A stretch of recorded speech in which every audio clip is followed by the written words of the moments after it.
I think one of the biggest challenges that I face in reaching non-believers in an urban context is poor gospel stewardship on behalf of the church from previous decades and generations.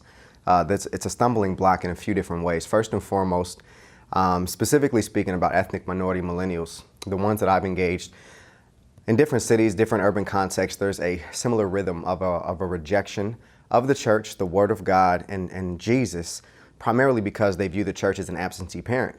When you look at the father wounds, the high levels of fatherlessness in the inner city, and you work through the tensions and all the narratives, there's just different issues, but there's one resulting wound, an absentee parent, an absentee father in most cases.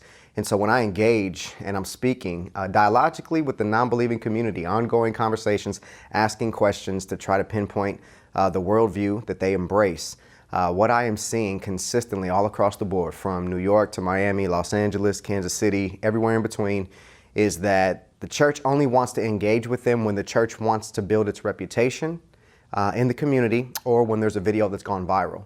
And so the reality of a lack of presence, good stewardship of the gospel, showing how the gospel does not just speak to our theology, but the whole totality of our being, the redemptive work of Christ, appropriating to our sexual ethic, to the way that we steward our finances, to our employment ethic and things of that nature, even our ethnicity.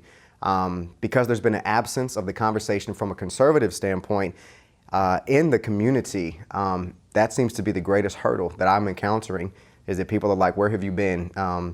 The church wasn't there to teach me how to make money. The church wasn't there to teach me how to be a man. And so now all of a sudden you want to engage in my life. Well, I don't have time for you. So that's where you have to take time to build trust and plow to try to break up the fallow ground. That seems to be a consistent theme in cities across America.